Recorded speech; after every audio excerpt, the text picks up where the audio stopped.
left, right.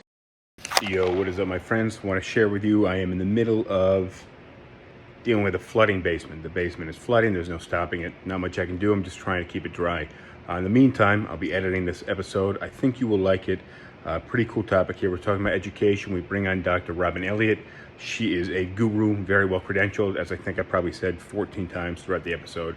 But I think you'll enjoy her perspective. So listen on, let me know what you think, add your 2 cents. Is the education system failing us? Has it already failed us? Is it going to get worse, or is it going to get better? Let me know in the comments. This is SipTalk. Grab a drink and enjoy. Of course it's Phil.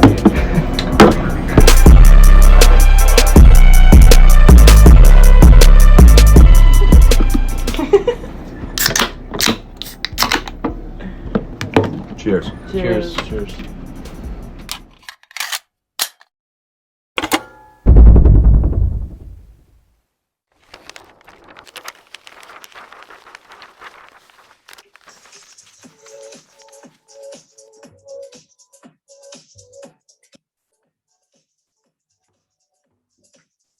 All right. That's our music cue. What do you think of the music cue, James? I only heard the first 2 or 3 seconds, and then something happened.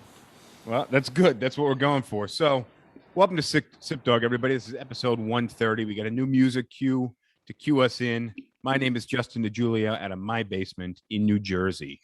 I'm joined by James, the Boswell out of Charleston, South Carolina. James is a philosopher, an accountant, a professional referee, and a bartender. Stellar qualifications. Glad to have you as always, James. And because you're a philosopher, an accountant, a referee, and a bartender, we're here to talk about education. Well, believe it or not, I worked as a substitute teacher for like 3 years. I've got more experience under my belt than a first-year teacher would have after the end of their first year. Now, I don't have the educational background. I didn't take any education classes when I was in school. But one thing that I found when I was teaching, and having talked with a number of teachers that had like teaching certifications, is that a lot of what you learn in school about teaching doesn't apply to teaching.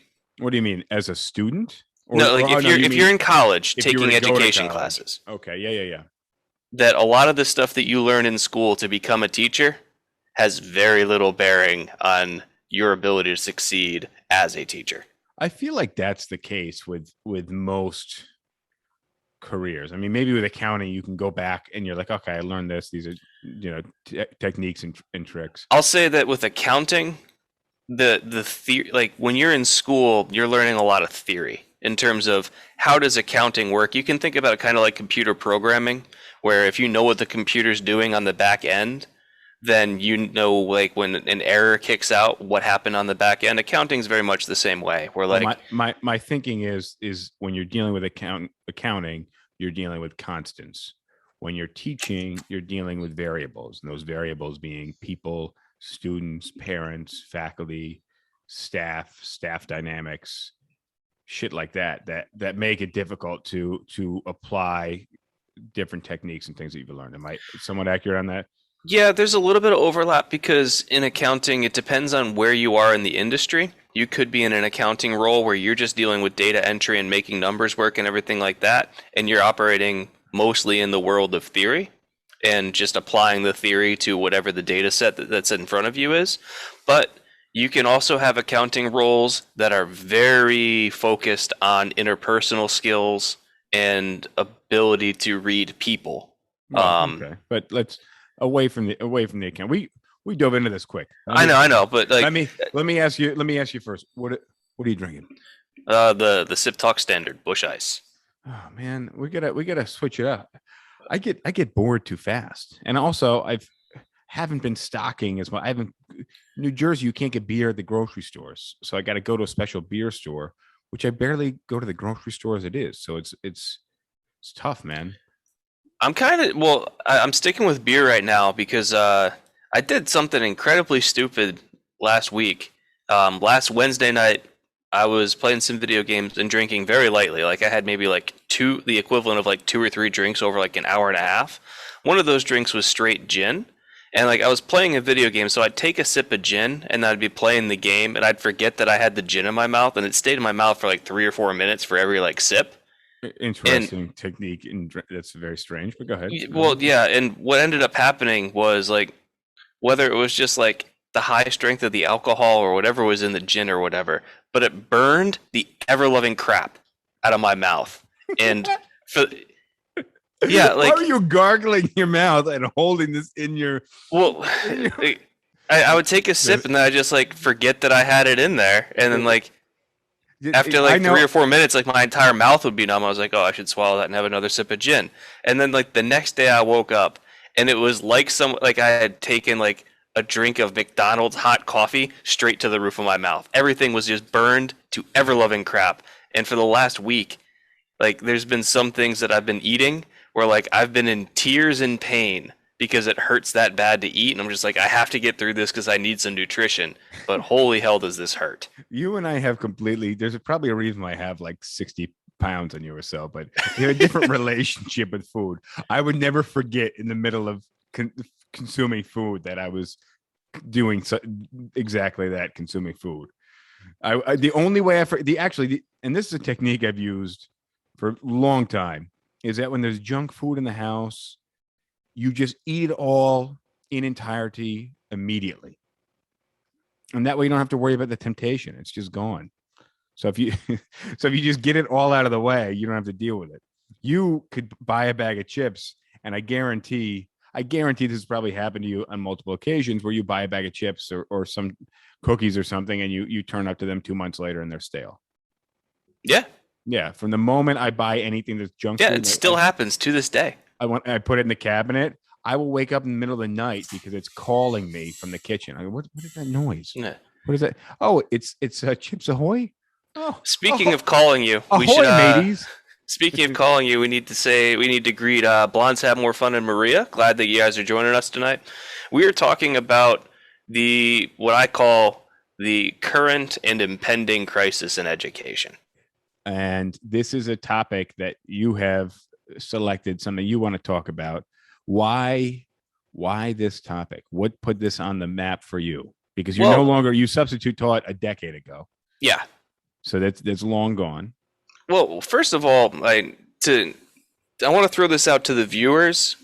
Either your experiences with education when you were coming up, if you've got kids, or like anybody that has kids right now, and what they're going through, especially as it relates to COVID in the last 18 months or so. But I want people to weigh in on what they think is good and bad about the American educational system, what they think needs to be fixed, so some of the differences that they've seen since they were in school versus today. But I think what got me on this topic was there's all these videos that you can find of like school board meetings where people are losing their minds because their kids are being asked to wear masks, or the opposite. Yes. Yeah. Well, there's a lot there. There's a lot to unpack in what you just said. And I want to start because I made a mental note when I was like back to your substitute teaching days. For those of you who don't know James brought substitute teaching as close to actual teaching as possible, and probably closer to teaching than some actual teachers hold substitute teaching. You weren't the guy that just like played the movie for the classroom, and I'm sure on certain instances you were, but yeah, there were certainly days that I did that. But I imagine you to be a more engaging type of teacher. Let me put it this way. The last year that I was a substitute teacher, I was in one school so often that I was actually in their yearbook as staff. I wasn't employed by that school. I was employed by the district. I could have worked for any school in the district, all 20 or 30 of them, whatever. But I was in one school's yearbook as staff. I was there that much. Well, that's a checkbox you got, that I don't otherwise have. That's pretty cool to appear as staff. There's a handful of our original guys from the high school we went to who I think they teach there, and they're in academia. Well, at least in that. There are people that we went to school with at Tamarack that are now teaching at Tamarack. Yeah, I think so. Do you happen to know who? I'll share off air. Okay. But I think you'd find it interesting. And you'd probably, if you had to pick 4 or 5, you'd 3 of them you'd probably nail spot on, and the other 2. But off the air, we could do that. Yeah, that I can understand that. So your first question, again, I want to kind of unpack before we get too far away from it. Your first question is what do people think of now? What's going on with coronavirus and with students? And I'll share my opinion on that, because now I, kind of assumed a pretty large family, and there's some elementary school kids and some preschoolers and middle schoolers now in the family, and I also, I have a lot of connections through my office and through work where I'm dealing with people who have kids, and I've lost a lot of agents because they just can't be in the office because they have kids. But kids working on their iPad or on a computer from home trying to do school is bullshit. It's not very educational. The ones that are engaged and that are trying to learn don't have the resources or the hands-on help that they really need to. And the ones that aren't actively learning are slipping further and further behind, because you're basically putting the teaching job in the hands of the parents. So if the parents aren't there to be their one-on-one teacher, most of the kids are not learning. And it's also it's a setup to allow the kids to be really lazy. You don't have to get up. You don't have to get dressed. You don't have to get in the shower. You don't have to catch your bus. You don't have to have any of the responsibilities that you kind of prep yourself for in school that help you later in life. You can wake up in time for your first class and jump on a Zoom fresh out of bed. So, well, if you angle the camera right, you don't even need to leave bed. I don't know. Do you have to have the camera on for the whole classroom? I feel like that would be I have no idea. I feel like this. But I'm just saying that, like, you just have the camera turned. So my thing is, right off the bat, the schools would say you have to do that. If you're going to be present, you have to have the camera on. And then I think, like, the instant there's an issue, the schools just puss out and they're like, "Oh, we can't have cameras on." Now it's fully optional. Well, there's also the issue of access, where even though we're in 2021, not everyone has a decent computer. Not everybody has a decent way of accessing whatever remote learning platform there is. Yes, exactly. I know somebody who actually took out office space in a building and built cubicles for students. And I think he was being funded by the city or the state actually to do that. Well, and that's good. But so to your point about the remote learning and everything, I agree with everything that you're saying. I want to add on a couple more things. I want to double down on we're now expecting parents to do the job of teachers. Well, yeah, and that's unfair, because one, the parents don't have the training, let alone the time, because you would have to expect that most parents, even if they can work remote, like, they're expected to be paying attention to their job, and now they have to, like, pay attention to their kid and their kid's educational success at the same time. That's really hard to do. Another thing, and this is a really critical role that schools play, especially for, like, younger kids, is developing social skills and just kind of societal coping. Dude, that's kind of one of the biggest things that was on my mind when you brought up how coronavirus has affected kids' development in schools, is just on a interpersonal level, that you have to be exposed. Again, we've talked about this before, where, like, you have these full-fledged relationships with people via AIM, which is our generation, and then you see them in person, you have nothing to say. Blonde Have More Fun says that her grandson had a runny nose and they made him get a COVID test, which I can understand from the school's perspective. They got to cover their butts. And Takejo, so tonight's topic is very generally education. And, like, the title that I have is, like, the current and impending crisis, because there's a crisis right now and there's also a bigger crisis looming. It's going to get really bad. I was actually thinking there might be some states that basically just hold the entire year back. Well, I can tell you, like the NCAA, basically anybody, like, for athletics, anybody that was a senior last year basically gets another year of eligibility. Like the NCAA was like all of last year didn't count. And so I could see like there's a whole I don't know what schools are going to do with students because like in the mix of all of this, for better or for worse, is standardized testing. And so let's say you got seventh graders or whatever, and they take the state or federal standardized test for seventh graders that has seventh grade standards and everything like that.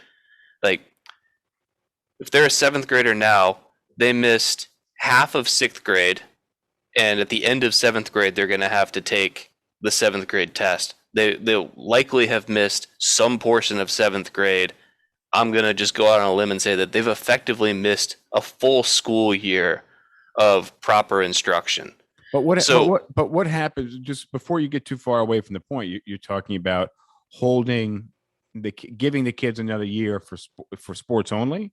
Well, for the NCAA, yeah, they basically like they gave a whole extra year of eligibility to any student athletes. So, but after the senior graduates.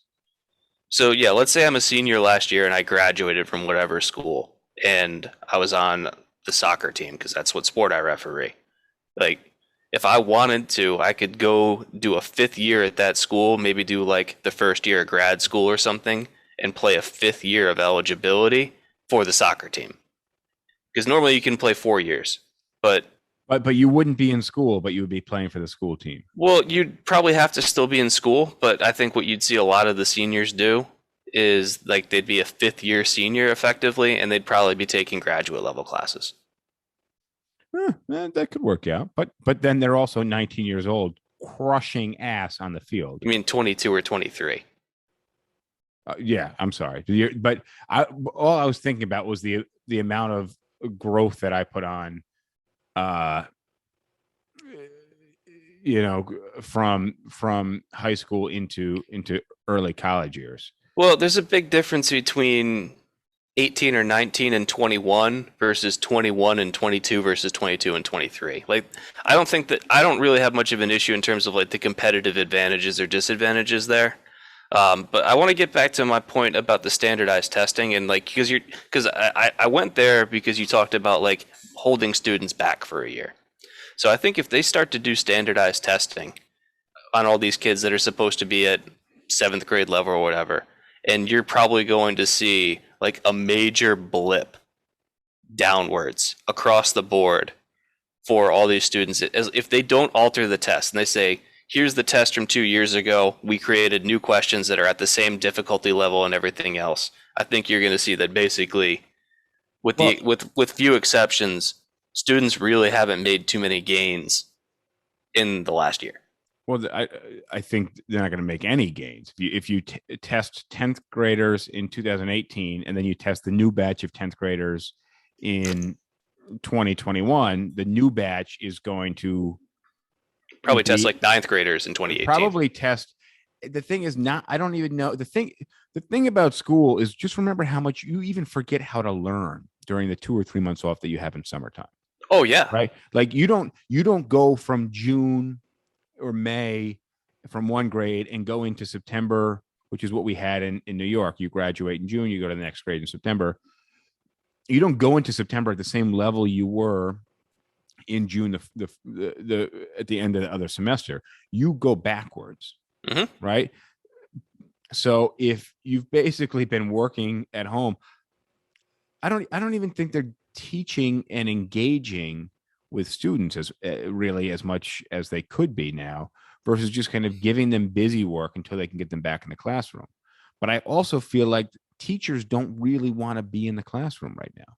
Well, teachers certainly don't, because teachers are. Hang on, before I want to hear your point, but I want to get mine out without hearing what you have to say yet. I thought that was a pause for me to weigh in. No, it is. But I want you to finish your sentence in just a second. Why would you become a teacher? So you can have summers off and you can work until 3:00 in the afternoon. Do you think? Because the summers off is true, but the 3:00 in the afternoon is an illusion. Sure, but I looked up some stats, and the average starting salary for teachers in the U.S. is $44,000, and it takes varies wildly by state. but it ranges from 31,000 to 55,000 for starting salary. But Mhm.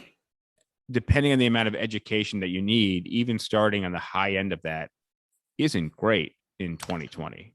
To have 55,000, which is the top end, when you think about the amount of work that you have to go through to be a teacher, you have to have a master's level education, and you've got to take all sorts of certification tests.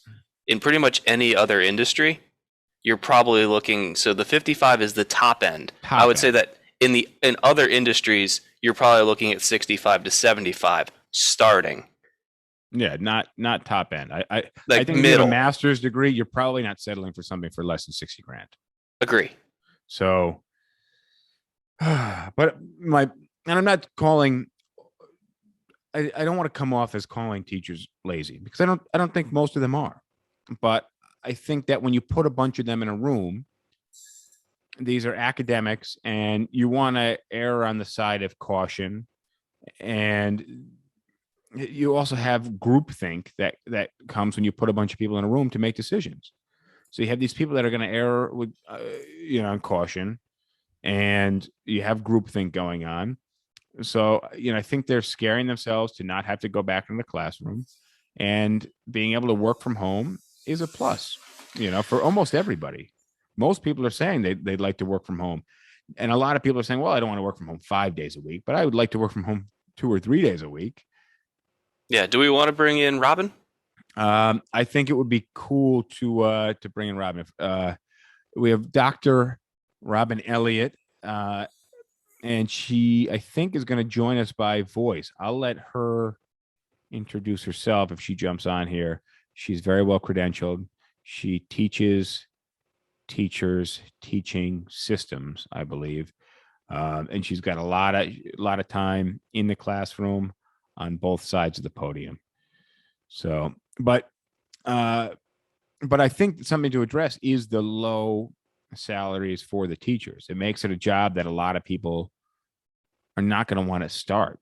If you're Oh, completely. You're absolutely right. Low salaries do not make it easy to recruit quality teachers. I mean, you're not going to college for a different major and then graduating, deciding you want to be a teacher. You're going for higher education, which is a restricted, like, you're not going to have a lot of opportunities outside of education initially with that degree. All right, so we got Dr. Robin Elliott on the line here. I'm going to bring her in. Robin, can you hear us? I can. Hi, can you hear me okay? We can. What is up, Dr. Robin Elliott? Hi, good evening. Hi, everyone. So could you, if you don't mind, just introduce yourself and share with us some of your credentials and title? Because it's been a minute, so I'd rather it come from you. Thank you. Yes, thanks for letting me speak. So I am Robin Elliott. I am the Associate Dean in the School of Education at Long Island University in Brooklyn. And so I have been a teacher for 27 years. I was a substitute too, James. And I was also an administrator, principal, special ed coordinator, started charter school in East Harlem, and then higher ed for 7 years. So my job now is I train teachers, especially all across the country. And when you all mentioned social and emotional learning and looking at the social skills, that was really resonated with me. So that's a little bit of background of who I am and what I do. So thank you all for having this topic. This is very important to discuss during this time. Thank you for it. We'll hit those of you guys who are commenting. We're catching your comments. Hang tight. We'll catch you. We'll catch up in the comments in just a second. Robin, I'm glad you joined. You have a very credentialed background, a very impressive background, actually. An interesting fact: Robin and I have known each other for 14 years or so, maybe give or maybe 12 or 13 years, and we've known each other. We're dating ourselves. And we've only met once. Do you remember where we met, Robin? Yep, on the corner, just like New Yorkers do. Yep, Flatiron District. On 23rd Street or something, right? Yep. We just walked in Madison. Yep. Yeah, we just walked by each other on the street, so it was really, really wild. But again, we've talked on the phone, a handful of times. I think we catch up that way. So it's cool to have you on. Oh. You're hearing what we're talking about. You brought up the social and emotional, which I think is going to be that's going to be the biggest dent in that's going to carry on. The educational stuff we can really catch up on, but we're talking about developmental years in kids. And think about how kids change from elementary to middle school, and then think about how 2 and 3 year olds change between 2 and 3 years and 5 and 6 years when it comes to being introduced to groups of kids and formal education and things like that. But Robin, did you have something you wanted to take the lead on with that? Yeah, you all mentioned such good points, and I just thank you all again for thinking about educators and thinking about this, because this is huge. This is really critical time. As we all know, we say, oh, this is unprecedented times in our society, and we're in multiple pandemics and all of that. So this is really, it's an important topic. And what I would like to say is that having working with teachers, and especially during the pandemic, and supporting them, and yes, I trained them, and so I hired them at our university, and I certified them so they can go out into the world and be credentialed. And you hit it, right on the head when you said, one of you mentioned about getting out of college with student loan debt, and then being credentialed, spending all this time, all those years in school, all the education, and then coming out into the field and making $65,000 or so a year. And that's what I started making in New York City when I was a teacher here with a master's degree in 15 years, about 10 years ago. And a sizable amount of student debt. And $80,000 in student loan debt. Yes. So more than I made a year, I had in student loan debt. So, 28 years old or so with all of that. So, it is really, I just applaud teachers, and I applaud parents, families, caregivers during this time. I mean, all of us that have survived, that are surviving the pandemic, and especially in New York City, there's so much trauma, and you all hear that word a lot, but there's so much trauma that people, especially children, especially caregivers, that have experienced in New York City during this time, on top of their historical trauma that they might have already experienced. Those children that have grown up in poverty, that have grown up from a household that English is their second language, and parents are trying to survive and pay rent and put food on the table. So it is such a crucial time. Yeah, go ahead. So a couple of things. One, bring me back on the trauma. Is that you're saying that's more enhanced with coronavirus happening right now? What happened from last March until I would say, for the past, maybe whenever we stopped quarantining, whenever that was, it's a blur for me.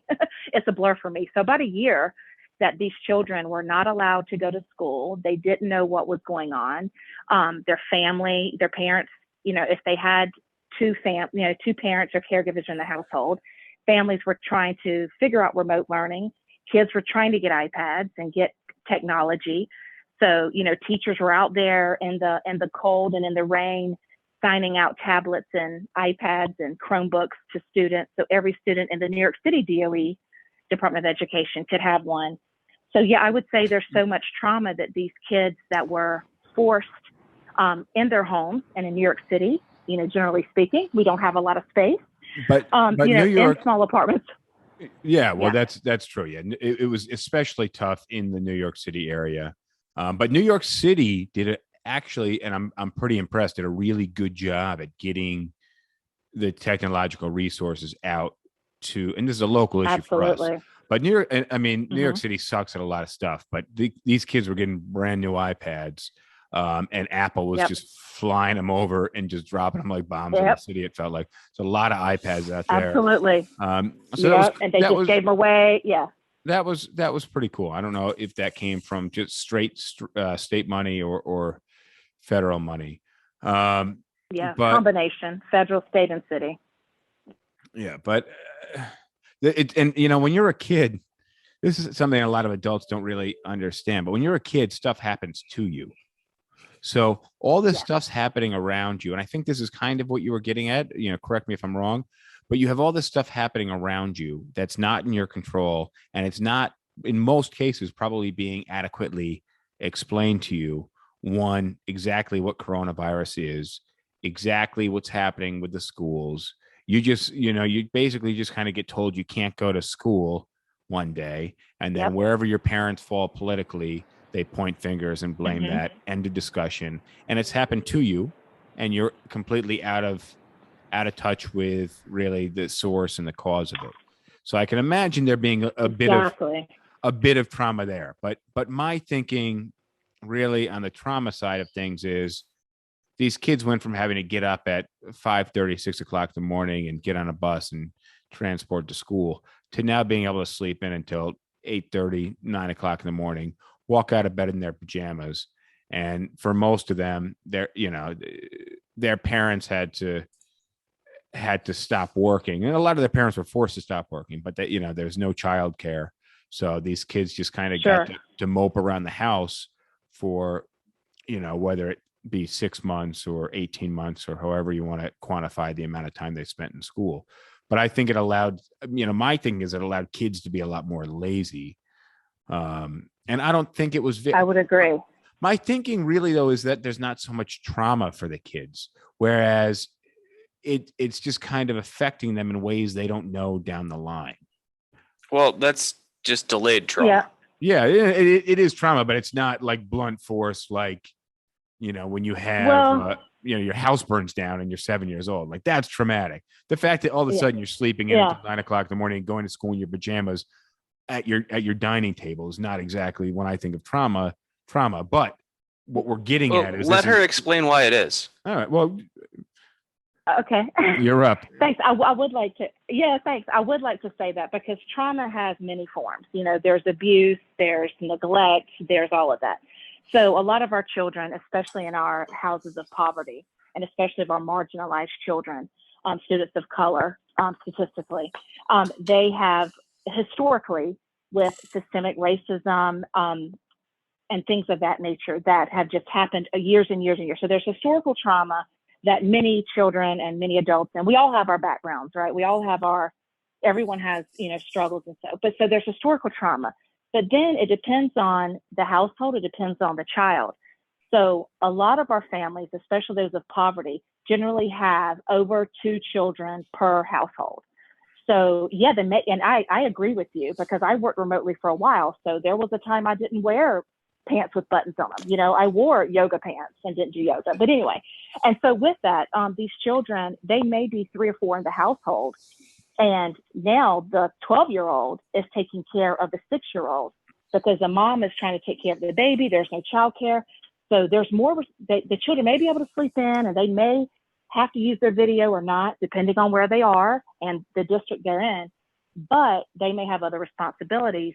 But what they hear outside, that fear that they don't know, they don't understand why Mount Sinai and Central Park has tents.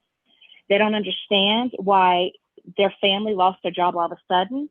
And they hear their mom, they may be 6 years old, they hear their mom talk about a moratorium, and they don't know what that is. So they may not have had to face eviction before, but now families or caregivers, they lost their job suddenly, abrupt, March 5th, most of them. And now these kids don't know if they're going to eat. And then these families are trying to go to shelters and pantries and try to get food, and there's none available. Well, go ahead. Yeah. A couple of things is that on that note, if this eviction moratorium really lets up, and we do have a lot of people evicted, then we will really have a homelessness crisis. Right now, the homelessness, and I just want to disambiguate here, the current homelessness crisis we have isn't homelessness. You give these guys homes, it doesn't solve the problem. They're going to be out in the street, drooling on the street. That's a drug and mental health. Mm-hmm. But the eviction moratorium is very interesting. I think a lot of the kids will be pretty aloof to what's going on in that respect, but I'm sure they won't be once they don't have a house. I'm sure their parents are very much, especially if their parents are taking time off or have had to quit or whatever it is, because you can't leave a 7-year-old home alone, especially in a New York City apartment, all day long. And that is terrifying. So if that's your only option is you have, a 30 or 40 or 50 or 60 or $85,000 a job year, which is a decent amount of money at the higher end of that, you still can't afford a stay home childcare in-house, that gets very expensive. So, I imagine a Yeah. lot of these people had to figure something out with work or step down from their job. So that's And most of that's it happened to be women. Yeah. right, and that is very true. And I'm sure in this respect, and I try not to bring the race and minority conversation there, but I imagine it being kind of heavier sided on the minority end of things, especially in New York City. But James, what are some of the other things that you were talking about? Well, I had a whole bunch of questions, and I'm going to try and keep this. I'm going to stay on topic here because we've been talking. One of the Mostly things about that I, Corona. well, yeah, but I want to say like the last 18 months. One thing that I've seen, and I wanted to see what Robin has to say about this is, it seems to me like privilege and disadvantaged situations are going to get more extreme on both sides when it comes to education. Because if you are wealthy enough to be able to afford childcare or a private tutor, or go to a private Yep. school where the private school can kind of to some degree ignore state rules about in-person schooling or anything like that, then your kid's going to be at a much bigger advantage than if you are poor and don't have good internet access and aren't able to stay at home all day because you have to work and you're not able to supervise your kids during education. So I see one of the downstream effects of this as really amplifying the inequities that already exist in education. Where do you fall on this? That is a great point. I agree wholeheartedly. I agree. There's already a gap. There's already a divide, and it's going to be more. And I think you nailed it. I think that is beautifully put. That unfortunately, with everything that's going on, that divide is going to be affected. So there is going to be more of a gap, definitely between the affluent, the middle class, and the class that struggles. So I would definitely say that is going to be something. And that is, there's significant funding that came from federal and also from state to help schools to help cope with this and to help provide other resources, especially with mental health, but also with some additional tutoring and after school. So there's been, I forgot the number, over $2 million gone into after school programs in New York City to help provide additional remediation and tutoring for after school kids. That's not much though when you think about it. Hold up, guys, because we're talking about what's happening and the fact that the rich and the poor and the privileged and the struggling are there's a wedge being driven even deeper into the divide here. And that's the case in so many different aspects of every corner of the economy, among other things. We're talking about school here. My question is, how do you stop that from happening? And what you just said is that there's been some state programs and some city programs that have put some money. James was pretty quick to point out that it's not that much money, but throwing money to put a Band-Aid on the problem is not solving the issue. So what is really the cause of the issue? Why it's sliding so much further apart? What comes to mind off the bat is that the way that we district schools has a big effect on that, but there's got to be some other things as well. Can I refine that question a little bit? Because I'd appreciate that. Because that's very similar to my follow-up question, which is, so there was already inequalities in education before COVID happened, and we all agree that COVID did nothing but make it worse. And so the question that I would like to tack on to Justin's is, how do we address the inequalities that existed before COVID? And then how do we address the specific problems that COVID introduced that made the problem worse? Those are great. You guys are really, those are such good questions. I would say, I try to be not as convoluted if possible. The biggest thing is family and caregiver training. We don't say parent anymore because a lot of our kids aren't parented. They have caregivers, either, family, grandparents, etc. So these caregivers, these families, we really, educators, education, the system, workforce development, we really have to provide specific training and tools for these parents. We have to provide them financial literacy. We have to provide them tools. I think, Justin, you said at the very beginning, these parents are home, doing remote learning with their children, and they don't have the tools. They weren't trained for that. I think the biggest thing is education of the parents, and that is before COVID and after COVID. How do we do that? Yes, $2.2 million is not a lot of money in New York City, but we really have to start from high up. We have to start from these families and these. But why are we? Well, I don't. When you say start from high up and then you say start from the families, that doesn't sound like the same thing. If I put my kids in a school, I don't want to then have to spend 3 hours with them every evening teaching and reviewing. If I put my kids in a school, I want the school to do a good enough job, and I don't want the onus coming back on me as a parent that I'm not doing my job when I'm paying taxes for someone else to do that job. And I'm a bit playing devil's advocate, and I don't mean to be argumentative, but I'm not the only person. That's not exactly my opinion. I'm kind of, fleshing my thoughts out as we speak. But what you said made me think this, and I'm sure I'm not the only person to be thinking that. Well, I'm going to go ahead and I'm going to agree with that. I'm going to say if I'm a parent and I'm paying property taxes and everything else and my kids are going to school, I don't want to have to be doing that job. I'm paying somebody to do that job.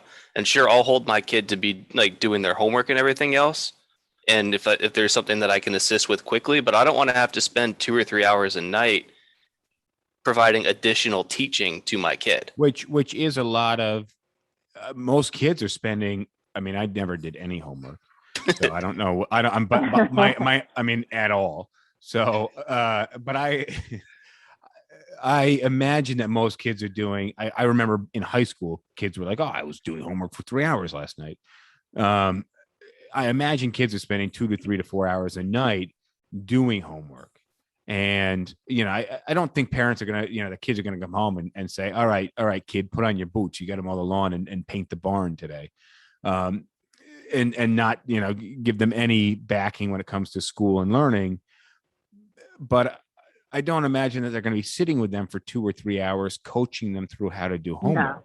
And then if I used to love math and science and all that stuff, but if I have a kid that asks me a basic math question, I'm looking at nieces and nephews now, and they're asking me 6th or 7th grade math questions, and I'm like, shit, I have no idea. I got to look this up, learn a little bit about it, and then I can kind of help and coach you through it. But parents aren't in tune with that stuff. Absolutely. They haven't been, and it's definitely worse now. Oh, I'm sorry, Justin. Go ahead. Well, a comment we just got from Dan Dujak said, I lost 3 employees in the last week because their kids are having to go remote and they need to be there. But sorry, Robin, to just talk about where the parents should be, what the expectations are for the parents, where we want it to be, where it is. And how can we keep that realistic? Yeah. That is great. Those are very valid points. I would say that the affluent are going to have the resources for the tutors, for the nannies. And when remote started, a lot of them, everyone was quarantined, so they didn't have, those resources at first. But, as far as expectations of the parents, it's the parents' responsibility. No matter, yes, we know everybody pays high taxes, but they want, and every parent, no matter what, they want the best for their child. So as far as how much time they spend, doing homework or checking over it, that depends on the age. I think it's about 30 minutes per grade level of homework that's supposed to be assigned. A lot of times they're decreasing that because of everything else. But, as far as spending an hour, I think the expectations that schools have of parents is to review the homework, to check it, to make sure the homework, are you saying 6 hours of homework at the 12th grade level? It could be if they're in a rigorous school. I mean, that's pretty excessive. I would say at least 3 to 4 for your middle school to high school. So there's a curve. There's a curve to the metric then. That still seems excessive to have to be doing 3 or 4 hours of work after school. Well, that's generally what I'm seeing in some of the private schools. I've done some tutoring, and that there is a big. This was before that part is pre-COVID, so that does seem very excessive. But we're talking about high school kids preparing for the regents, and if they have extra tutoring and things like that, and that's one thing that we want students to do now that they've been inside their own video games. The biggest thing that schools really want parents to do is to be on page with the teacher. If a teacher says, look here, whether they're remote or online or on site, hey, Robin's not listening today. I need you to talk to Robin. If they can be on the same page. It's accountability, I think is am I right? Accountability. Yeah. I get that. So let's pivot a little bit, guys. Okay. A question that I have, and I'm curious your opinion, and I'm going to ask this as offensively and non-offensively as I can, because I want to have kind of both sides of the topic out there, is why do teachers not want to be in classroom and be teaching right now? And why do parents not just say, well, if the school tells you got to wear a mask, put the fucking thing in your face and get out of my house for 7 or 8 hours a day, right? Because if you gotta put a mask on to have the schools reopened, just put the fucking thing in your face and get out of my house. So it's two-sided. I feel like the teachers right now are really apprehensive. They want to be in a Pope mobile traveling around the school. If you guys don't know what a Pope mobile is, it's basically a bulletproof glass enclosure that the Pope travels around in so he doesn't get shot. Teachers are very averse to being in classroom. And then parents are very averse to, there's signs sticking out of people's lawns in my neighborhood saying like you're killing kids by having them wear a mask or some shit like that. It's wild, these extreme opinions on both sides of this. So what's with that, Robin? I would agree. Dr. Robin. I would say that's nice. Not necessarily, but that's nice. I would say in general, this is generally speaking, that teachers are human. And going back to when first started, I guess back in March or April, like I said, it's a blur. So I guess spring when they started coming back to school, and then schools would have to shut down depending on that. The deal is that if these teachers are living with elderly parents, they are scared to get sick. They're scared to get sick. And generally speaking, a lot of teachers don't feel supported. Pre-COVID, post-COVID. And so teachers feel like that generally, that no one really cares about what the teacher feels or if the teacher's sick. The teacher's job the teachers are the backbone. The teachers are the backbone here. So they are. The teachers either have to go into this with an all fear mentality or an all balls to the wall mentality, but you can't back your foot's either all the way down on the gas or it's all the way on the brake. It's completely unreasonable to expect that you're going to be able to get a disparate group of people to all come to a same approach and opinion on some issue. And what I said earlier, exactly. What I said earlier in the episode is that they're erring on the side of caution, and that's not wanting to hold classes, which is what's holding up the economy and what's creating this whole issue. If teachers, the teachers don't. Go ahead, Robin. Yeah, I'm sorry. Go ahead. That was rude of me. So go ahead. I'm sorry. No, I just feel that we're getting a lot of pushback about opening the schools from the teachers, but that's not the case, though. Hold on, Robin. Maybe you can explain why teachers feel like they're not supported. Yeah. Once again, Justin, I'm sorry to interrupt you. I was getting passionate about that. Yeah. So in general, the teachers that are here, the teachers that are coming to the classroom September 13th, the teachers that are already back at schools now, charter schools in New York City, you all know down south in Pennsylvania, New Jersey, they've already started. So these teachers that are coming back into the classroom, they don't have a choice. So they don't make the decision of when school starts or when school stops. In New York City, that's de Blasio, that's the new chancellor. They decided the school date, and this is what's going to happen. So the teachers come to school.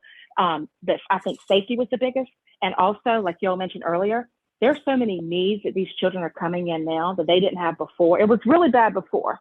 I mean, teachers are nurses, lawyers, referees, doctors, social workers, mental health therapists. I get why the Yes. teachers would be scared, but But ultimately, I want to know why they don't feel supported. but all the parents want their kids in the classroom. It's whether they want their kids in the classroom with a mask or without a mask. And I would say that maybe Well, not all. Not all, but Yeah, I would not say all. the vast majority of them want their kids out of the house.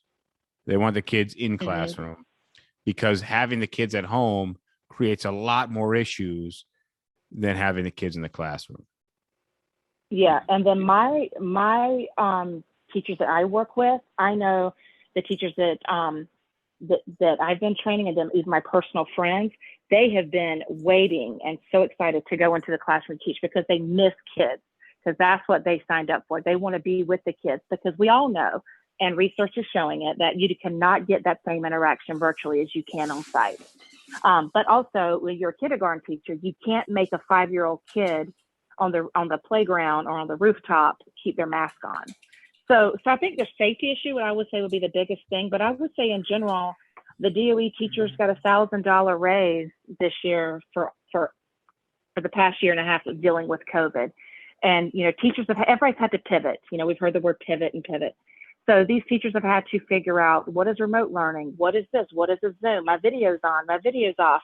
The kids stay on a Zoom, and then while they're teaching, then there's a drug deal going on, in the apartment while the teacher's trying to teach some kids. So the online thing, a lot of my colleagues and them said, they don't want to be online because it's very difficult. It's very difficult to keep a child, especially a 4-year-old with special needs, keeping them on the computer. We all know what that does for their body and their my cousin works in the schools in New York for special needs upstate, and some of the pictures that she's painted. God bless them.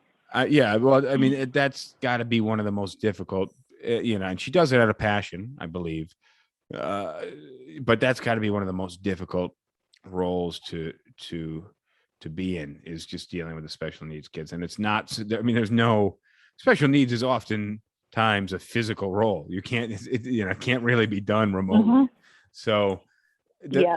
And again, that's why I feel like the teachers just need to decide, like, we're going to, we're in this as a group. It's a republic here. Somebody's got to be in charge, and they're going to make that decision. But we either have to, I just don't like all this back and forth. And I think that's what's causing a lot of the issues for us. And unfortunately, that's kind of where Trump excelled, where he was just like, he pissed off a lot more people than he needed to with his decisions and literally everything that he did. But if he just made decisions, with less grandeur, the ability to make decisions and just say, fuck it, this is what we're doing, was definitely one of the upsides of him as a leader, whether it's for a business or for the country. But the fact that, he just said, it is what it is, was a positive characteristic. But we have very few people in the world right now, especially in the US, that are able to do that and piss people off by making decisions. People are afraid of pissing people off by making decisions. I'm not really sure that that's as positive a trait as you're attributing it to be. Well, no, Trump was a clown and he pissed a lot of people off because he ran his mouth and he said dumb shit. But he was able to make decisions. Making decisions is different than making good decisions. Sure, but sometimes any decision is moving forward. And what we have right now is either you're going to close the schools down or you're going to open them up, but you can't do this thing where you have the school open and then one kid tests positive and you shut the whole school down for 2 weeks. It doesn't make sense. And there's certain districts in certain states that are doing shit like that. And you can't open for 3 days, get everybody geared into their lives, and then shut down because somebody has a positive coronavirus test. Doesn't make sense. Well, let's see what Robin has to say about this. I would say that I agree with you. It is very difficult, and it's such a good question you all posed, because you say generally, why do teachers not want to go back to school? Really, with that, all the decisions being made from top, which is how it is. You do that, and you go back to the class like you mentioned, Justin. You get in there, you're teaching these kids, and then whatever percentage is. Sorry, I want to stop you because I'm not saying all teachers don't want to go to school. Some obviously, and like you said, generally, some teachers are very excited to go to school. But teachers are educators, and they're educated, and most of them are logical people. So what happens is you have a group of 10 teachers, and 6 of them want to go back to school. 2 of them don't really care, and 2 of them live with old elderly relatives, and they're deathly opposed to to going back to school. So this group of people is going to say, well, fuck the 2 people that live with older people, and they can quit, or they can put their loved ones at risk. Or does the group say, well, you know what, maybe we got it, we should probably stay home for another 2 weeks or a month or 6. So that's what I feel like is happening in a lot of districts. Mm-hmm. I will say that yes, you are mostly correct, and no, I definitely know what you mean. Like, generally speaking, some teachers don't. What they're doing now is they have their pods or families. So here in the New York City Department of Ed, and it just depends on each particular region and who's the administrator in the school, but they have pods. So what these kids, let's look at kindergarten, for example. I have a very good friend who teaches kindergarten. She's amazing. So she has a class of 25 kindergartners with her assistant. And these kids are in pods of 5 kids. So all throughout the day, all week, they are with these 5 kids. Lunch, recess, art, and they're not around their social distance from the rest of the class. So if one of these kids gets sick, then they're saying that, it's less likely than the rest of the kids in that pod, which would be 5 or so plus the teacher, as opposed to the rest of the class. So yeah, I mean, I get it. It is very, very difficult, and there's so much back and forth. And I think everybody's just, the legislatures, no one has ever had to experience this in in this particular lifetime. So no one knew what to do. So I think everybody just tried to do the best they could. Yes, some crazy decisions have been made. But then, like, if a teacher says, hey, I don't want to do that, I don't want to work, well, then if they can retire, or they quit. If they don't have a religious or medical waiver, they will not, then they won't work. So they have to make that choice. So I get it. It is very, it's hard. What you just said is we're not set up right now, basically, this happened really fast, and we're not really set up for situations like that. Guys, we got just over 3 minutes left. Robin, I hate to cut you off because you're saying it's pure gold, and it's a perspective that unfortunately, we don't really have, and you have a lot more years in this and a lot more experience. So I think what we need to do is plan to bring you on again, but I gotta pause on the teaching subject because I got a message. We're going to do a dating podcast with Drinks First. Drinks First podcast is going to be on. Sorry to pivot so hard, guys, but we gotta because we're running out of time. Drinks First podcast is going to be on next week. It looks like next Tuesday, and we're going to have Ariana from Drinks First, and we're going to start to throw out some dating questions in the Instagram stories and some questionnaires. But Milad asked a question, and his question was, should he start dating in his 20s, or should he just put his head down and work his ass off for his 20s? Real quick, guys, we get less than 2.5 minutes left. What are your thoughts? James, Robin, James, you're first. Should Milad work during his 20s and not date, or should he date and see what happens with work?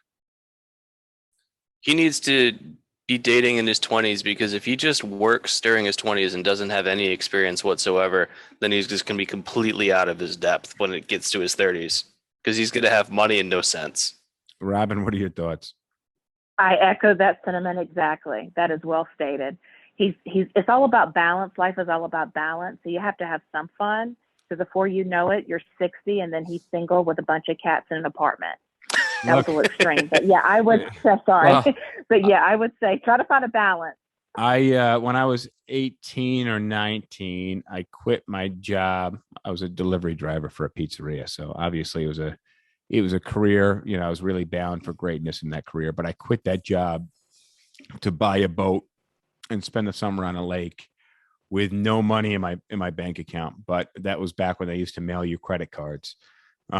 So I had a couple of credit cards that I had in the mail, and I opened those up and used that to fund my summer until I filled them both up without making any payments on them. Yeah, so Maude, we're not recommending that course of action. No, what we're saying is you don't have to be as dumb as I was. Like, that's not, in reality, nobody just only has fun and only goes on dates and doesn't work. That's not a But thing. also don't be as dumb as you're thinking about being by only working. Yeah, that's equally as dumb. Like, what, you get out of work at 5, if you want to do some, like, some part-time stuff where you got like an internet company, you're selling some apparel or something like that, between 6 and 9, or you work after hours, into midnight, into 1 o'clock in the morning, whatever it is, you start selling some stuff. Cool. Do that, man. But that doesn't mean a day or two a week you can go on a date and get laid. Do it on the weekends. Yeah, I mean, there's You're a weekend warrior, man. There you go. And take it from an old woman. Yeah, have fun. Enjoy New York City. If you're in New York City, enjoy it and make your money, get your experience, prop yourself up in a career that you want, but take advantage of this great city and other people. We're out of time. We're out of time. Dan is playing us off. Adios. Bye, guys. Thanks, Robin. Adios. Bye. See you. All right, that's the end of the episode. I will continue to bail out buckets of water in my basement. I will get to editing this episode, and you'll be listening to it. You will have already listened to it by the time you hear my voice right now. I'll see you next time. Have a drink, because I'll be drinking after I dry this place out. I like PBR. I just got priced out of it.